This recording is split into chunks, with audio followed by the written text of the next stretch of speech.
Good afternoon. I'm Rebecca Bruner, and I'm here at the Museum on Main and interviewing Delores Bengtson today. And Delores has had a long history in Pleasanton and worked for the city for a long time. You worked on Parks and Recreation? All the time. All the time. That was your job. Okay. What years did you do that?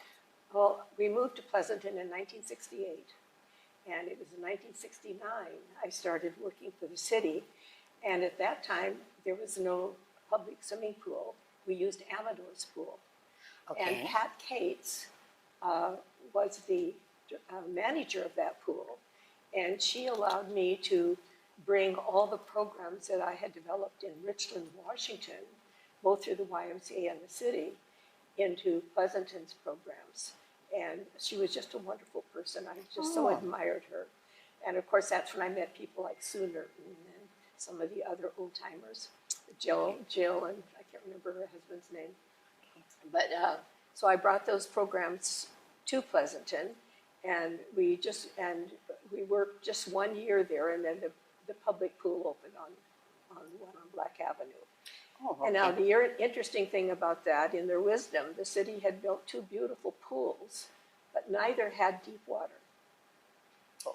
So for teaching... What do you mean deep water?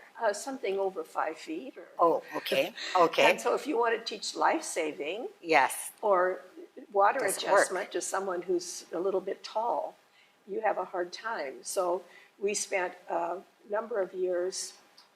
essentially taking kids over to Amador Pool. We had an agreement with the school to do that, and to do our water safety programs and the WSI programs, because I was teaching the water safety instructor programs, and before long I was teaching them actually for the whole area. Now, was this just in the summer that you were doing this? In the beginning, yes, just in the summer. Okay. And then, of course, when the pool opened in 1970, I believe, Sue Nerton was the first year was the manager. Okay. A wonderful person. And I think her family lives on St. Mary's Street, and I think they live in the oldest house that's been lived in continually by the same family since it was built. And Tom Nerton, their father, worked for the city. Oh, okay. So, in the courtyard, I believe. But at any rate, so we moved into the new pool, which was just lovely. I just loved it. But I missed the deep water, and right away I thought, we've got to get deep water. Well, why didn't they think about that? Well, they meant well, and they understood that most people stay in chest deep water. Oh. So they obviously weren't swimmers. Oh, yes, yes. And so they made the decision, and I think Gary Patton was the director at that time, and built this beautiful facility. It was just lovely. And so there for a while, we took the kids over to the classes over to Amador. I'm not sure I'll get this open. Can you get it? Here, I'll try it.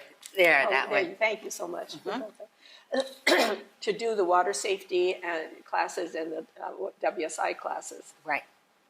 Then the new pool opened, and in the second year, they opened up the position of the pool manager, and I applied and got that position. And Sue didn't want that responsibility anymore. She was going to college at Santa Cruz, and doing very well, I might say. But she stayed on as head guard for several years. Oh. Yeah.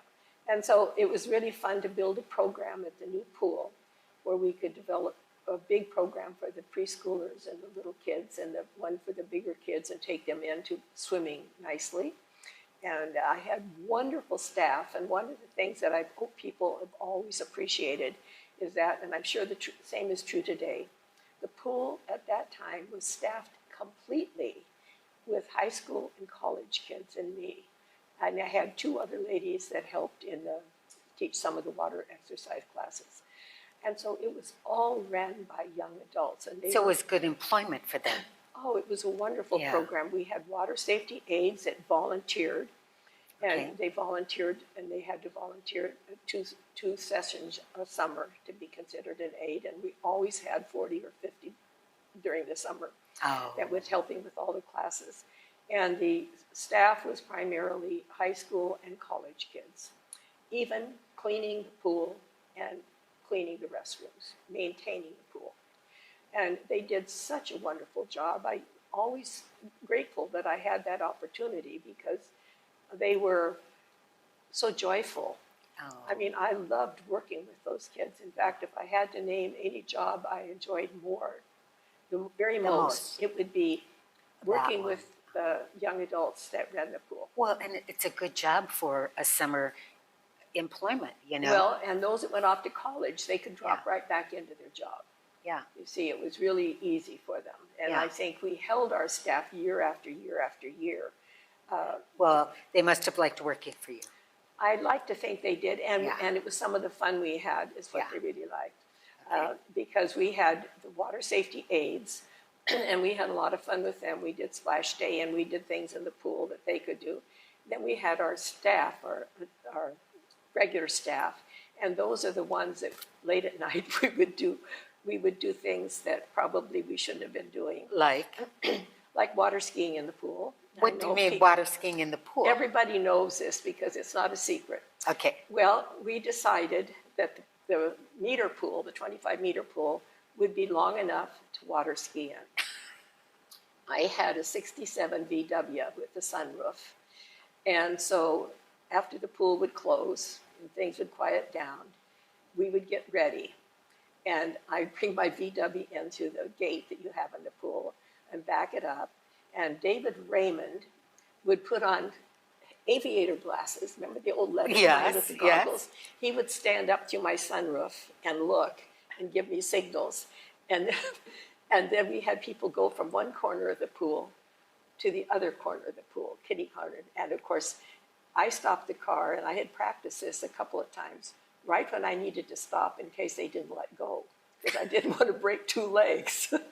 No. But David Raymond would give the signal, go, and then stop, because I had a chalk mark on the deck where I was to stop. So we had great fun. And I must say, the one person that could do it was Dan Lanini. Dan is a graduate of Amador, wonderful teacher and a wonderful young man, and a great swimmer. And I believe he still lives in the area.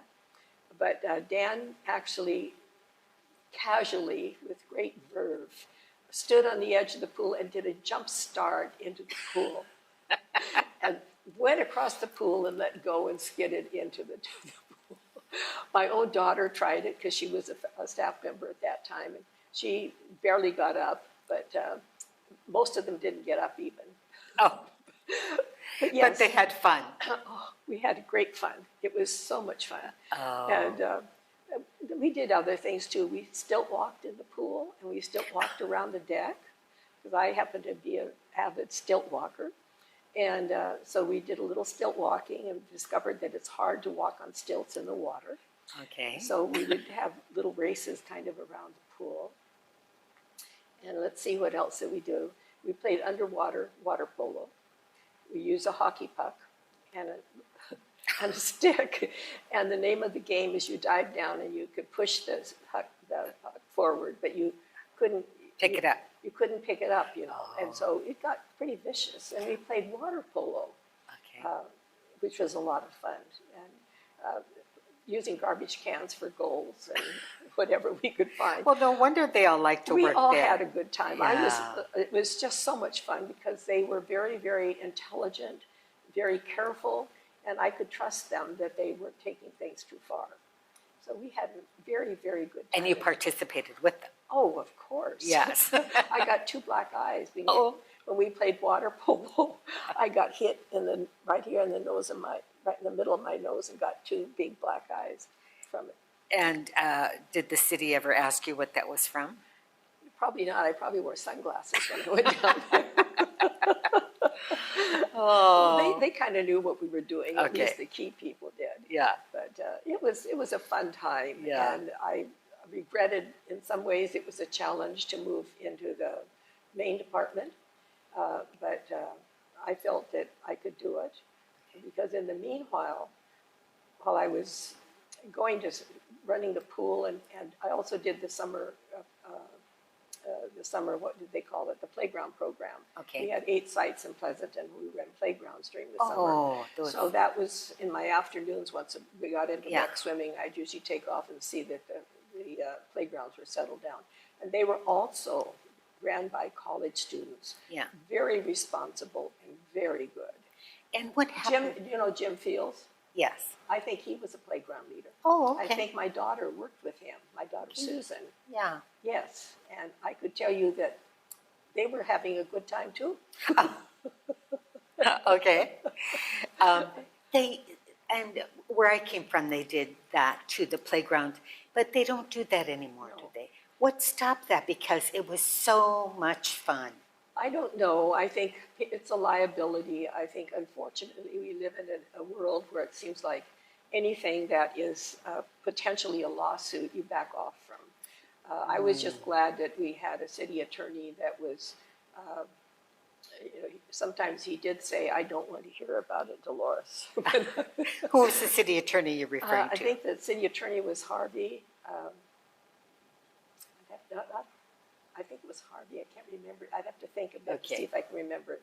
But he was a very, very wonderful person. And sometimes his attitude was more, how can this be done, rather than how can I keep this from being done? Oh, and which is a whole different attitude. A whole different attitude. Yeah. And we pretty much had good city attorneys, I think, Good. in general. I can't complain about any of them that I worked with. But you think that the playground thing stopped because of... I suspect so, and it could have been that the schools like to have the summers free to clean the buildings and ease off and get things done, and having kids even, but we'd often be in a portable or just use one room because most of what we did was outside. But we did make a mess sometimes, and we tried to clean it up, and I'm sure we didn't do the job that the custodian would have liked. So the playground activities were at schools? Oh, yes. Not at school parks? Oh, no, they were at schools. Yes, Okay. I'm sorry, I should have told you that. And we had very good turnout.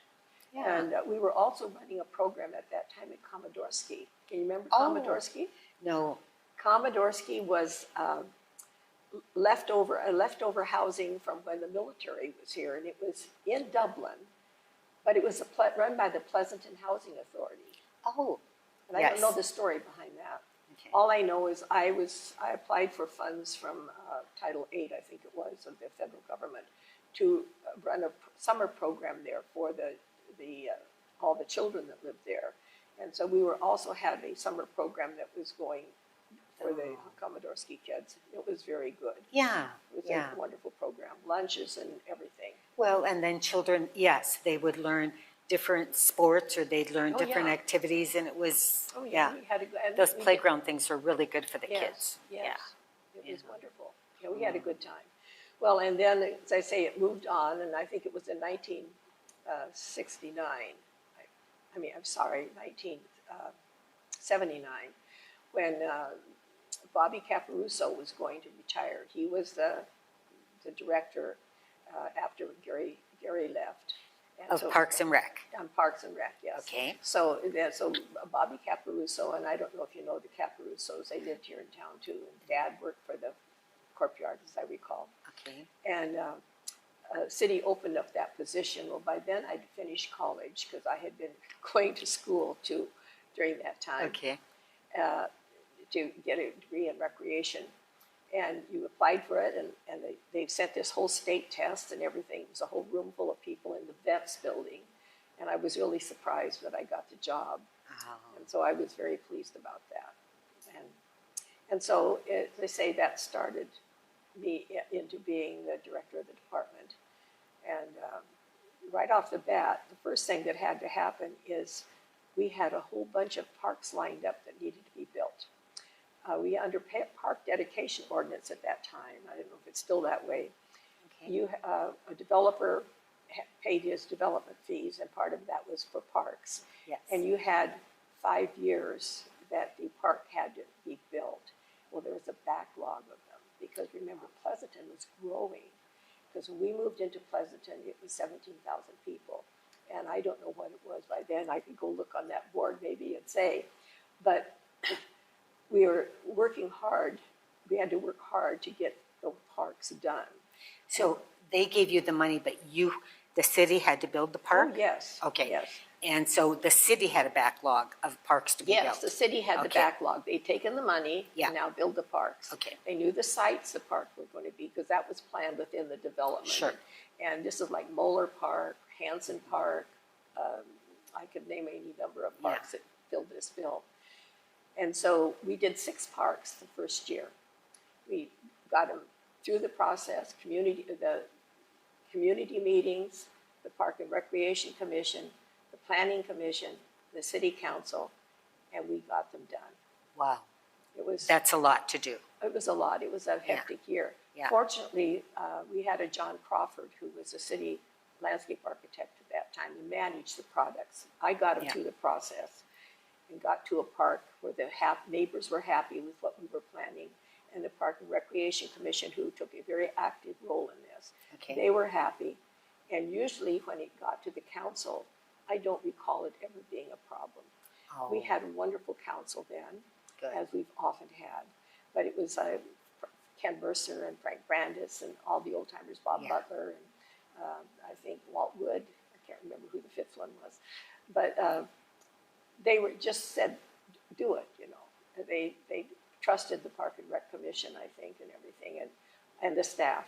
And I think we did present it pretty clearly that it met the neighborhood, the desire of the neighborhood. So we started building those parks, and we also, soon after that, started looking at sports park, because park dedication money could be used 2 ways: to build a neighborhood park for the neighborhood, Yes. or it could go towards a community park. Okay. So some of that developers were only building a few houses, or they already had a park next to where they were building a house. So their money went into a community park fund. Okay. And so when I took the job, Sports Park, which everybody knows, which is Ken Mercer Park now, Right. thank goodness, because he did so much for the city. When I took the job, Sports Park was 103 acres. In the front looked like a Bedouin city. It was the Little League people had built Little League fields in there and put up all the backstops and the fences. They'd done a wonderful job, all done with community effort. I mean, there wasn't a penny of city money in that, as far as I know. Okay. And so they had their fields there, and then the only thing that was developed would be the next phase of the park, and that one had been developed. So from the beginning of when I took my job until when I retired, the entire park was developed.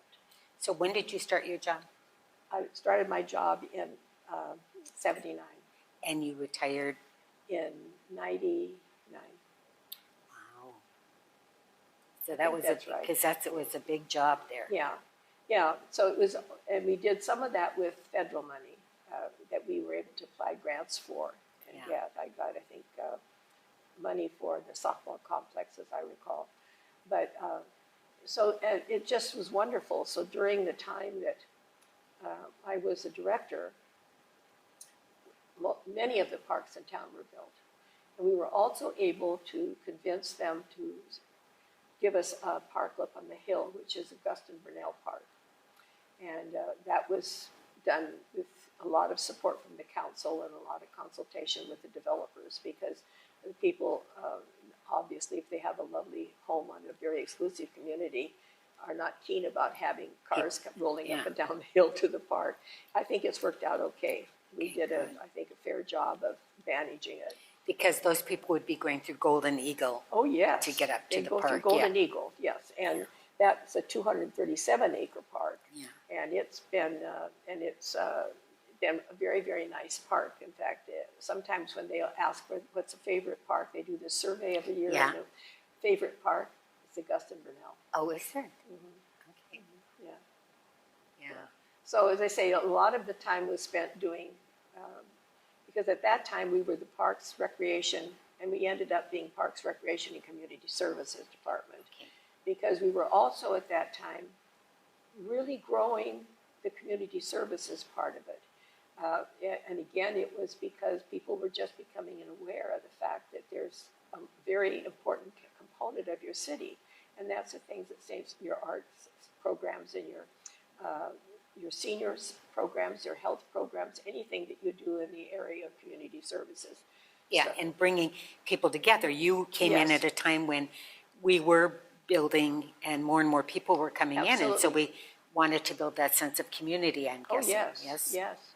So it was very important that you start thinking about this. Yeah. And so fortunately, I had a wonderful staff, by the way, for many years. I had a solid staff that stuck with me through thick and thin, and sometimes it was pretty thin.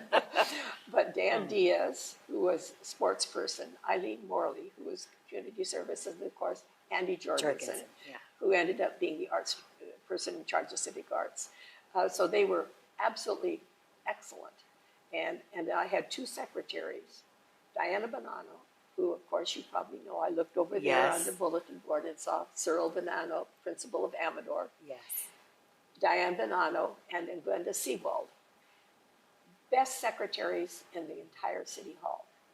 And I was, some of them envied me. Some of the department heads envied me. Wanted to steal your secretaries. Oh, huh? yes. Yeah. Especially when Glenda Sebald, who had been the secretary for the engineering department, when Diana left, she transferred to my department.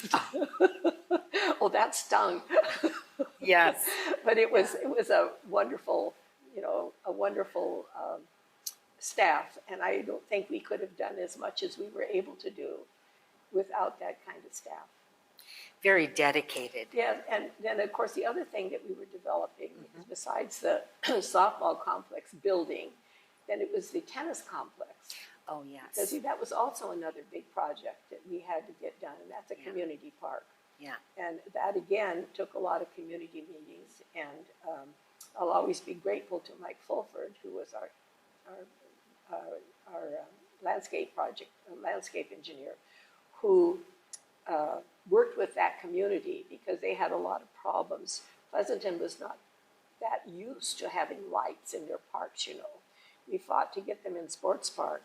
And again, when we had that park being developed, we wanted to, of course, light the pathways because that's nice to stroll in the evening. Right. Park. And it was a real problem for some of the neighbors because they were used to nothing being in that property.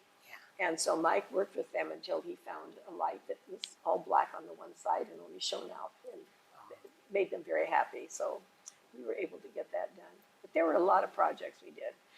Senior Center took 10 years, before getting to funding to when we actually got it dedicated. It was dedicated in 1993. That's used so much, the senior center. And then again, I can't stress too much how important the community input was. I had a committee, a committee for the senior center. It was called the Senior Center Task Force that stuck with that project for the entire 10 years. And most of them were seniors, Like I remember particularly Barbara Van Slyke, who was a person most people in town would know. She was one of the members, and Bruce Fiedler, who ran the senior housing on Cottinger, on Pleasanton Gardens, who knew a lot about senior facilities. But we had a wonderful committee comprised of the seniors pretty much. And they're the ones that decided, we worked with A1 architects out of San Francisco, meeting after meeting to decide what the program was going to be. Because you have to, for me, you decide program before you decide the architecture. Okay. You need to know how the building's going to be used. Yeah. And so we spent a lot of time looking at what uses we would put in the building. And with that, they came up with several plans, and we were able to settle on one and build it and built the park around it all at the same time. So you have really, when you were involved, you've really gone from what little kids need to the seniors in Pleasanton during those years. I mean, because what you're telling me is most of the really big facilities or the really important ones have been built during that time. Yeah. So the city council must have been pretty good during those years to work with you in that. Well, and see, there was a reason why, Yeah. a good reason why the senior center was so popular. the city needed a new courtyard. Remember the courtyard Yeah. used to be where it's called the Rose Garden? Yeah. It wasn't because it smelled good. It was a sewer plant. Yeah. Right there on, main entrance into town, and this Right. was not sitting right. Plus, it was so bad. I mean, I had the park division was part of my responsibility. Yeah. And I would go down to visit them at the park, down at their house, I guess I would call it, or their facility down in Courtyard. And it was almost surprising that a city that was building all these wonderful new places were not taking better care of their people that were doing all the work. Oh. Because we didn't have contract services hardly at all then. It was Yeah. all done by the people down in the yard. And Yeah. they were excellent. I mean, I can't say enough about how good they were. So the council understood they needed a new place. But it's hard to sell people on building a new corporation yard. It's just hard to sell them. And Yeah. they can see it. It's just a courtyard. Yeah. It's where the people go and go work So on what? the streets and everything. So what? Yeah. But you could sell them on the senior center. Okay. And that was the perfect spot for the senior center. So it was a wonderful kind of happening, is that the senior center, which was close to the senior housing, Yeah. and we knew in the future we'd put a senior care facility up on the end of the property. Yeah. And then have the park with the senior center. It made this whole unit that would serve the seniors. And it would be close to Rayleigh's, close to fire department. I mean, it was a perfect Walking location. distance to downtown for them. Absolutely. Yeah. So in some ways, it was a match made in heaven in that the city got its courtyard, which was so badly needed. The crews had a nice place to do their work and a safe place. And we have a senior center. Yes. And I thought that was one of the cleverest Oh. things that ever happened. Yeah. Yeah. Alexis, shut up. For some reason, at 3 o'clock every day, that goes off. And so they can't figure out how to stop it. Anyway, so I thought I'd stop it. Okay, so we can start again. Well, I was going to say, I don't know what else I can tell you. Well, how did you came with a lot of knowledge to Pleasanton. So where did you get that knowledge? Well, I'm not sure. I did a lot of aquatic knowledge. Okay. And a lot of it was the years I spent at Cal State Hayward. I already had 2 years of school, so I had that cut away. But I was in a number of different, you know how it is when you start college. I started college as a music major. Then I became, I was going to go into forestry. Okay. Then I was going to go into cutting wood slides. This is from the University of Washington, and I loved doing that. And then, of course, I got married, had 4 children, and I ended up in Pleasanton, and ended up going back to Cal State Hayward because I quickly decided if I'm going to work, I want to make more money. And you don't make much teaching swimming, let me tell you.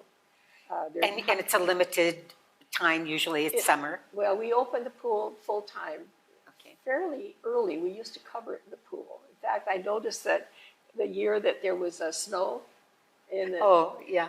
we had people in the pool then. They had a snowball fight, and we had swim team was there, but we were one of the first pools around to cover our pool, because so much of the heat loss is through evaporation. Sure. So we actually purchased vinyl and patched it with that silver tape, duct tape. Oh. And some special kind that was supposedly okay for water.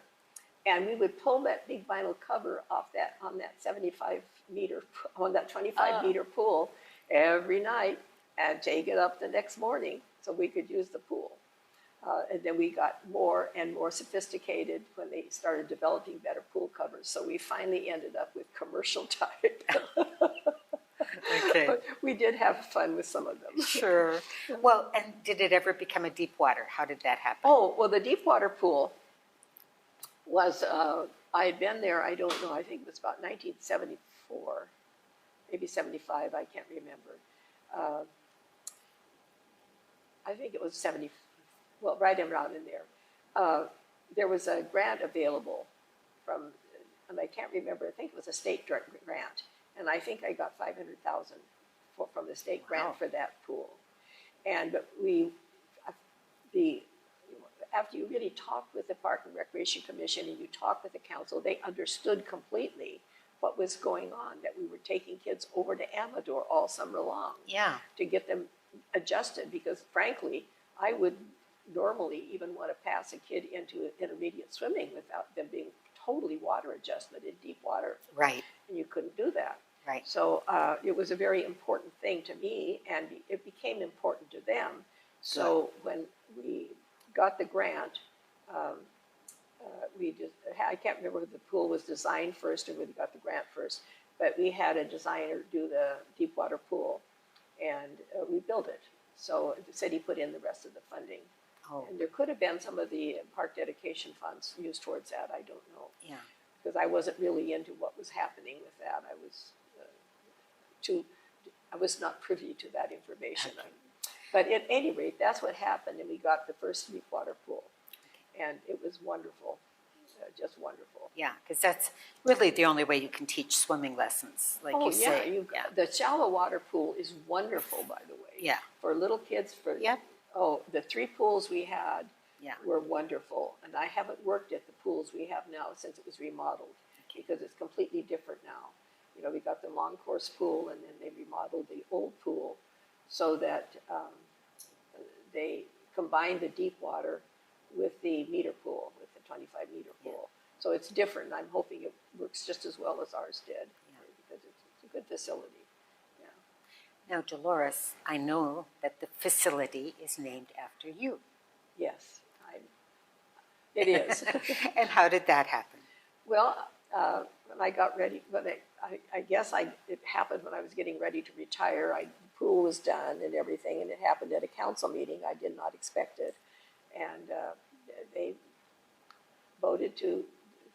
elected to have it be the Delores Bengtson Aquatic Center, which was really nice. I'm sure it's hard for everyone to spell, though.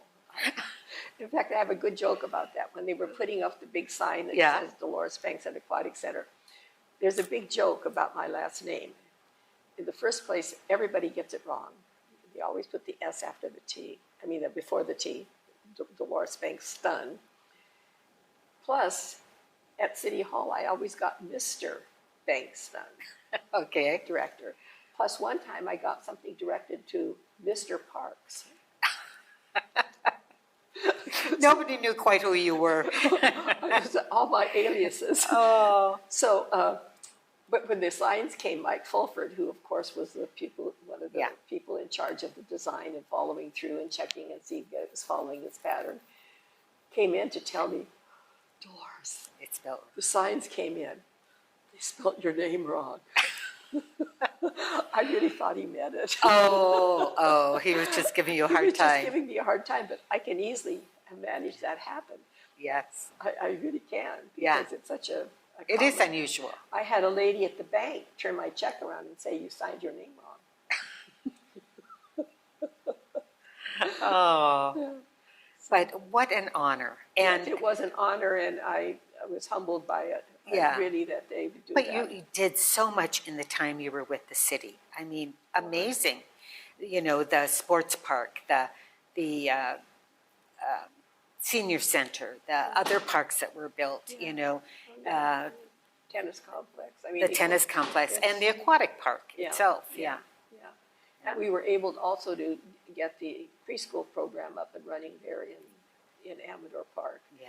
Remember, that was the library. You remember where that was a library? Yeah. And then, of course, we got the property and had it remodeled, and so it's a wonderful preschool. Yeah. And hopefully it's still working nicely, because it's a good program, one of the best in town. Yeah. No, it's been it was an interesting career. Yeah. Well, where did you come from? I was born in Baker, Oregon, and I'll play my little violin, how sad it is. Okay. I was born in a hospital in Baker, Oregon, where my mother dubbed me Delores, and I'll never know whether she said it was because of the nun that was there, was Delores. She was very nice. But I rather think it was because of Dolores Del Rio, my mother's favorite actress. And of course, she was a Oh. rather skanky actress in the 30s. So Yeah. you take your choice, but I put my money on Dolores Del Rio. But at any rate, Oh. we lived up, we had the baby, and then we went back up into the hills quite high because my dad was working in a mining camp. Oh. And my mother, all of 18, mind you, this was her second child.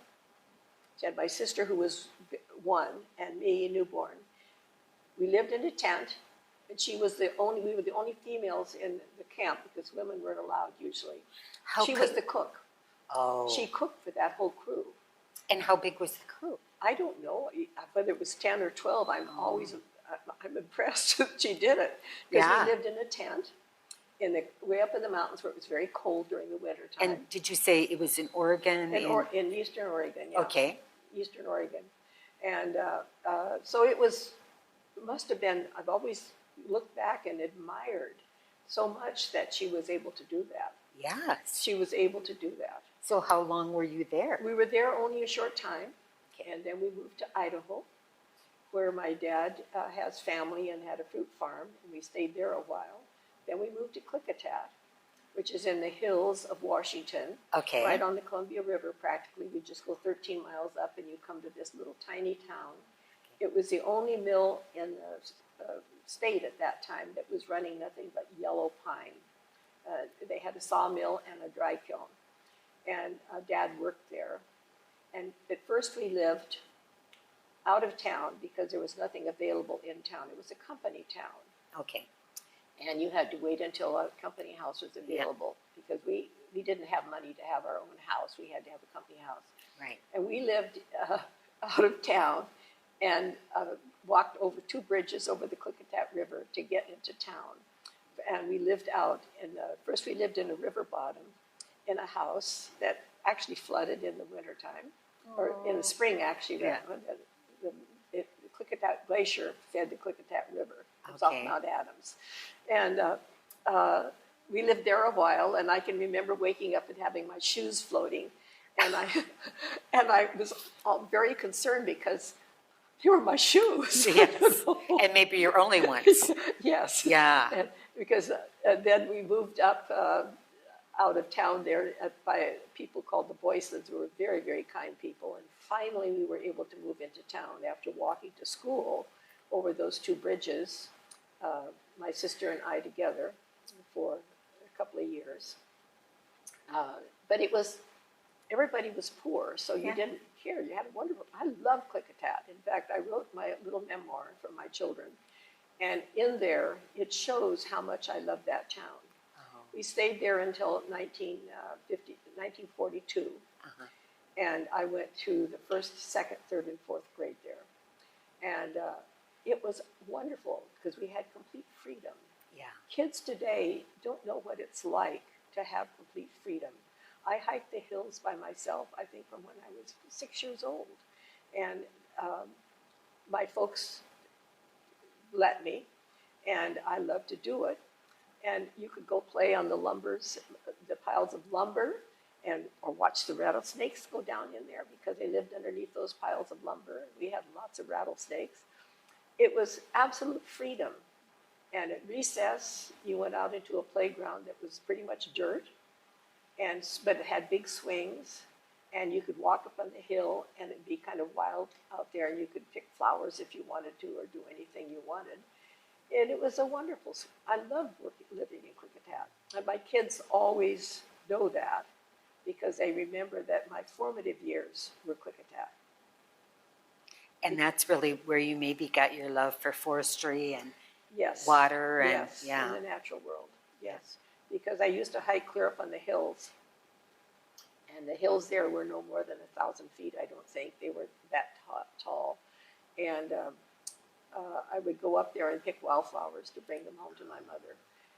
But I would sometimes just go up there just to go up there. yeah. You know, I had a lot of hills I walked on that some were my favorites. But it was a wonderful time, and I don't think people realize that during that poverty-stricken era of Which the was Depression, of the Depression. Okay. clear up into when the war started. Remember, the war kicked things in gear a little bit for poor people. I don't think people realize how happy everybody that was poor was. I mean, we lived in a house that couldn't have been over 600 square feet. It was fabulous. It had running water finally. But you had the whole world outside. Well, even inside it was Yeah. nice. I mean, and I loved my school. Yeah. I could name all my teachers from my elementary, and I cannot remember most of my teachers but I went into junior high and high school later on. But we stayed there until 1942, and then we briefly lived in a farm on Underwood, which is overlooking the Columbia River way up on those bluffs. Oh. And my father ran that farm for a while. And that was cool. I loved that. I felt like Rebecca of Sunnybrook Farms. Oh. That was a great place for a kid. Then we moved to down to Bandon, Oregon, where my dad worked in a sawmill. He was trying to get that into a war-related industry. Yeah. And so he kept applying to get to one of them. And we stayed there just a summer, which was a wonderful summer. We had Seabees. We had military men all over the beach all the time. Oh, Because they were, most people don't realize it, but there were places along the West Coast that they were concerned about an invasion. Yes. We were one of them. Okay. And because it's a long, shallow beach, it goes out. And so we had all these good-looking young men, my sister and I, we were just at that age, where we didn't know why, but we really thought they were cute. About how old were you? Well, I was probably 10 then. Yeah. She was 11. So you were just kind of beginning to, Yes. But they were very nice. They let us look through their binoculars. And as I say, we had a great time there. Then we moved to Puyallup, Washington, because my father got a job at Olin Aluminum Plant in Tacoma, Washington, where they were making aluminum for the war effort. Okay. They were directly feeding, I think most of theirs, I'm not sure whether it went into airplanes or whether it went to shipyards, but he was punching pots, which is a difficult job. Is that when the molten aluminum is in the pot, you break it up with a long pole to keep it so that all of it gets broken up and heated up, red hot, before they pour it. Oh. And that's what he did. He worked sometimes, 18, 19 hours at a time, because they were really working hard to keep up with what the war effort needed. Right. And again, since I don't think anybody now would recognize that during that time, for the kids that grew up in the early 40s till the war was over, what it was like when you lived in a town or an area that had a lot of war-related industries. We had Fort Lewis, we had Sandpoint, we had military, we had Sandpoint, we had military, we had the Bremerton shipyards, we had Boeings, we had, and out of McCord Field, we had fleets of planes flying overhead, going either to the war effort or being delivered someplace, and soldiers and sailors all over every place. I don't think a lot of people remember that's what it was like in many places during the war. So that was exciting? Oh, yes. Exciting or scary? Oh, I thought it was exciting. Yeah. And I went to junior high and high school there. Okay. Graduated in 1949, had a wonderful time again. I loved school. I don't think I've ever been to a school I didn't enjoy. And I had good friends, and my folks split at this time, so I spent my last year actually unsupervised. Now they would have thrown me in under somebody's care. Yeah. But I lived with people that rented the house my mom and dad had left, because they'd gone. One dad went to Idaho, mother was down in Oregon. And I stayed with the house with people I barely knew, but it worked out fine. I had a very understanding principal and vice principal, and I just laid my cards on the table. I said, this is where I'm living. I want to graduate from here. This is where I'm living, Oh. right here where I've always been, but these people I'm living with don't know squat about what I'm doing, essentially. So what do I do? Well, you know what? I wrote my own excuses, my own slips, and signed them, and they accepted that. Okay. And they knew that I was living pretty much on my own. But you were probably a good student anyway. Oh, I was. Yeah. Yes, I was a very good student. I got a modest scholarship before the year was out to a college. It was called Western Washington College at that time. Now it's a university in Bellingham, Washington. But it was I loved my high school. I was very active. I was in plays. I played cello for 7th grade through 12th grade, I loved playing cello. And I played piano. Yeah. So I did have this interest in music, and had a wonderful, wonderful high school, a wonderful junior high school. So I can never complain about any of the schools I ever had. Yeah, yeah. Oh, but and your parents just said, you said to your parents, I don't want to go with either one of you. I want to stay I don't here. think it was ever discussed. They just knew I wouldn't want to go. I wouldn't have. They'd have had to drag me kicking and screaming. Okay. Dad went to, I didn't hear from him for almost a year. He went to a mining town up in Idaho. Okay. And I finally did hear from him. Mother was in Oregon, and she had her own life. My mother was very young, remember. My mother married, had two Very children young, by the time she was 18. Yeah. So she was very young. Yeah. And she had other interests that she just was finding herself, I think. Yeah, she hadn't really grown up. No. And no. had any time for herself She hadn't, before. and, Yeah. and I think I recognized that. Oh, okay.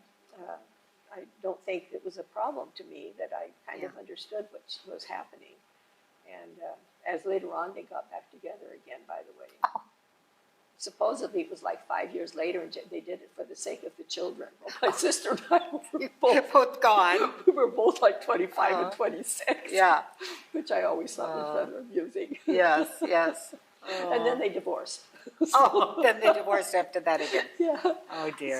So and then I went off to Western Washington College, and I started out a music major, and then I changed over, actually, because I didn't like the music director. I thought he was much too friendly with the girls. He was.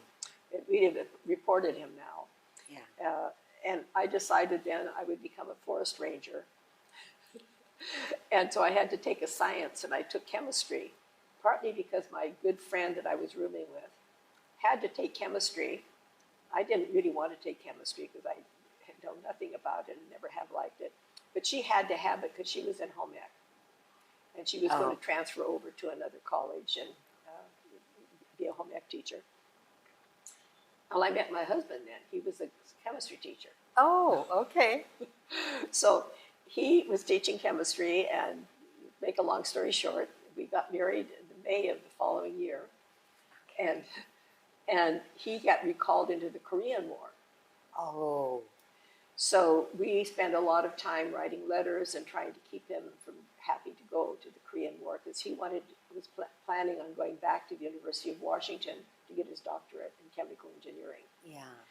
But he was teaching chemistry and glaciology and geology at that time at Bellingham. And he was not successful, so he flew off from, in fact, I took him to McCord Field, and he flew off from McCord Field to go to pick up a ship in Japan and go to Korea. So how long was he gone? That time he was gone 6 months. And then after that, he came back, and we moved to I got everything packed up and everything. And so when he flew home, the ship had been in Korea and been off the Korean and been in active fighting in Korea. And then they came home, they did what they call showing the colors. They came home the long way. Okay. Yes, through other countries. And stopping at lots of them to show the colors. And then he came into Norfolk. And he flew into he flew from Norfolk to Seattle, and then we picked up our car and we drove back to Norfolk for 6 months there. And then he applied for a desk in Iceland. And I was under the impression we could both go, and I couldn't go, which I found out later was not true. But he went to Iceland for a year. And during that time, my daughter was born. You would have enjoyed Iceland, too, with your exploration, you know. Well, I knew a lot about Iceland. Yeah. My roommate that I had in Bellingham was a friend named Sylvia Thorstensen at that time, was Icelandic, and I had spent time at her Icelandic family. And they lived in a place that's called Point Roberts, Washington.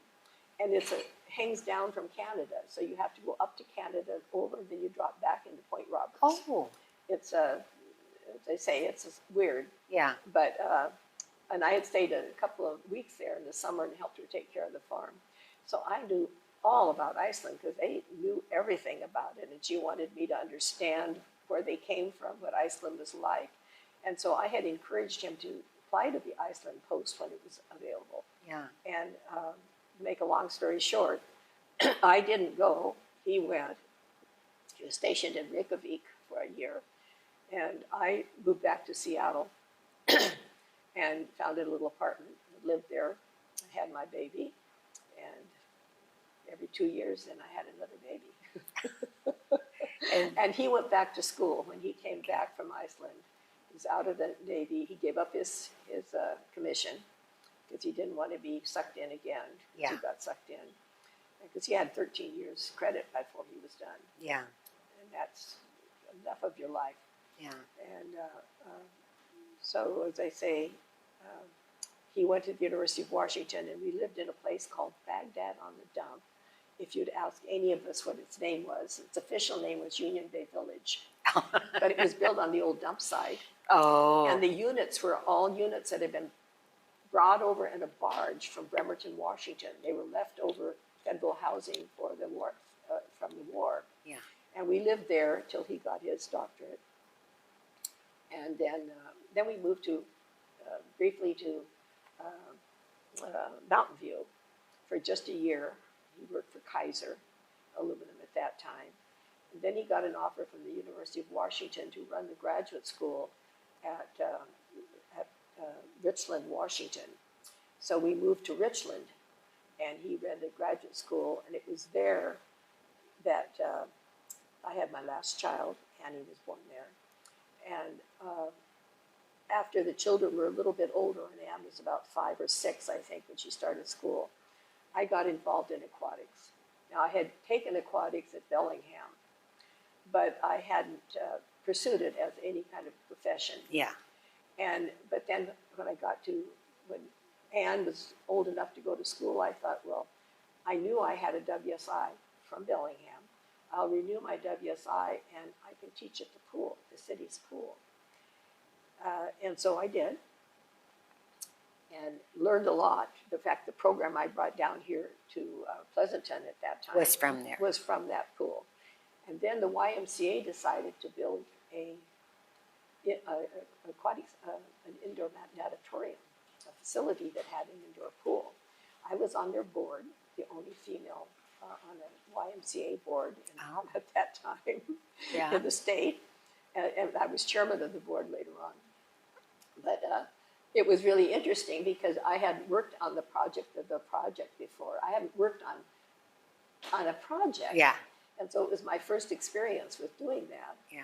But we were successful. We raised money from the community, and we got the pool. Then I really got involved in aquatics because I got involved in the YMCA program. Yeah. And that was interesting.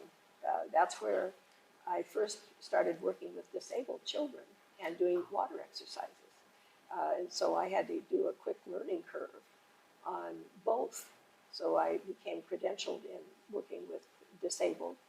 And then I myself took some reading and everything and went over the water exercise programs that were becoming so popular.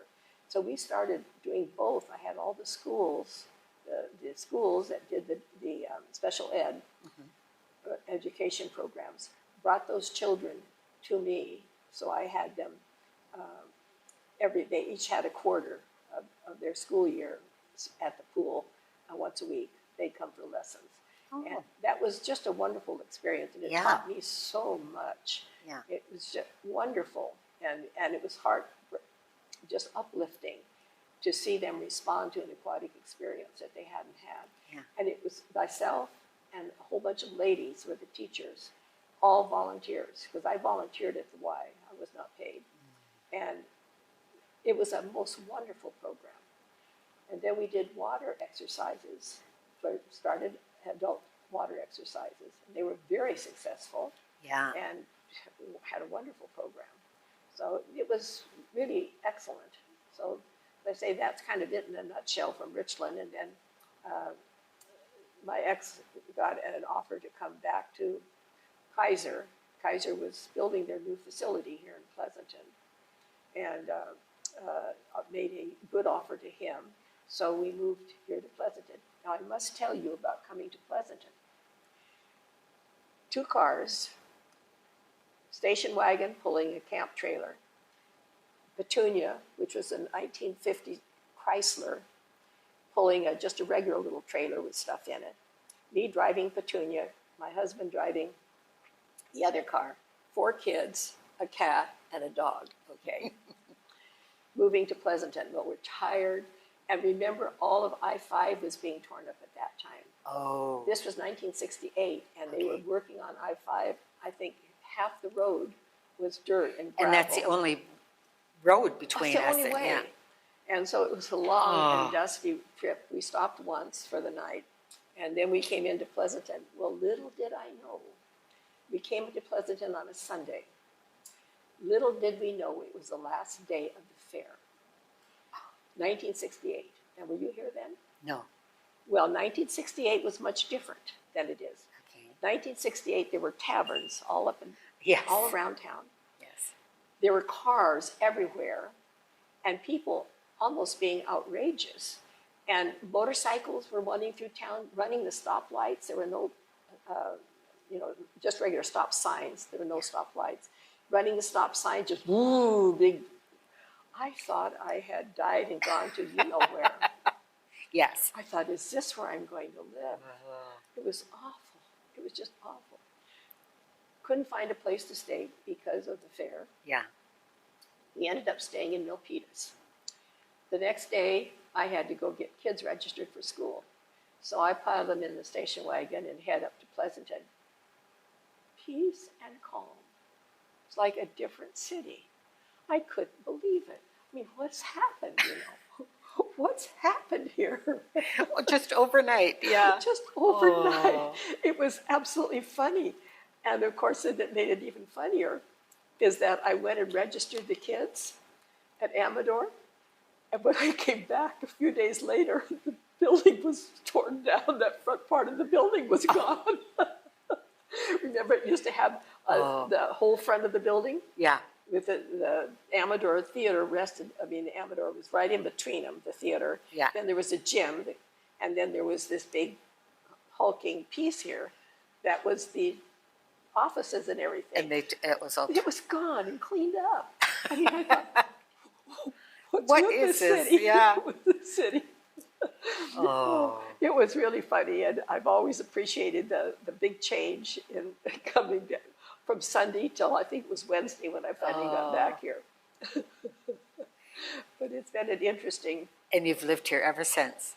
Yes. Yeah. I was the first house occupied up in Pleasanton Meadows. Oh, okay.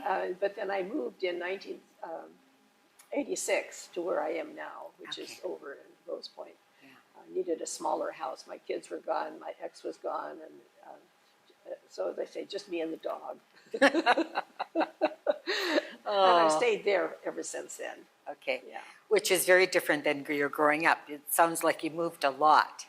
Oh, I did. Yeah. In fact, in my memoir, my kids complained after I got it finished, of course, that I hadn't listed all the places that I'd lived, because in Seattle alone, I lived in 1, 2, 3, 4, 5 houses. You know.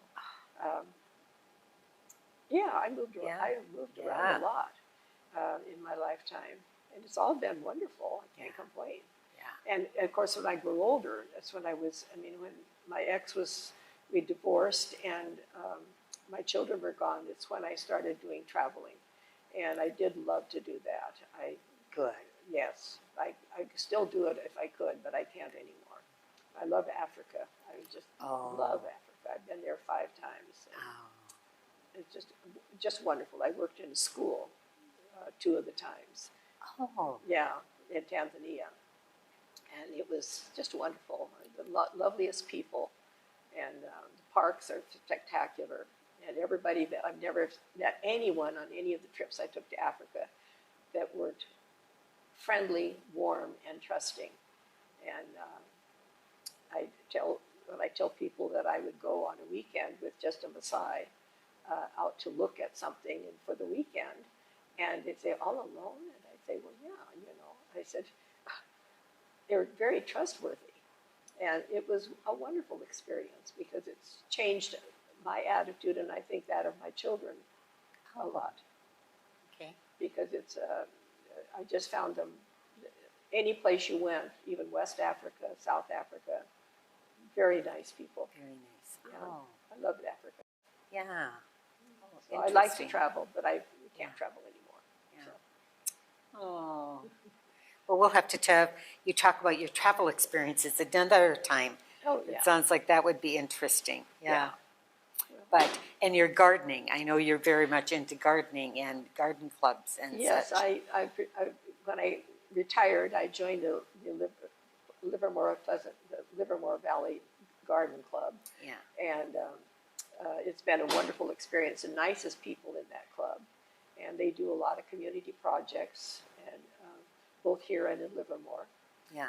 The senior center has that sensory garden that we Yes. take care of. The Rose Garden in Livermore we take care of. Yeah. We have 2 places where we do vegetable growing that we give to nonprofits. A lot of the vegetables, a lot of it. You can't Yeah. believe the tonnage they get out of there. Wow. The 2 places. So it's been a very worthwhile experience. But I have enjoyed that. Yeah. Yeah. Well, thank you so much for coming today You're welcome. and for all this great information. And you've got such a great attitude. It's really lovely. Yeah. Well, life Yeah. is short. And it gets shorter. Yeah, time It's just shorter. keeps going by too fast. It does go by. It goes by very fast. Yeah. If young people only knew how fast it would go when you get old, they would enjoy each day a little more. Yeah, because when you're kids, it seems like it's so long. Yeah. Yeah. Yeah. Okay. All right. Well, thank you, Well, Delores. you're welcome.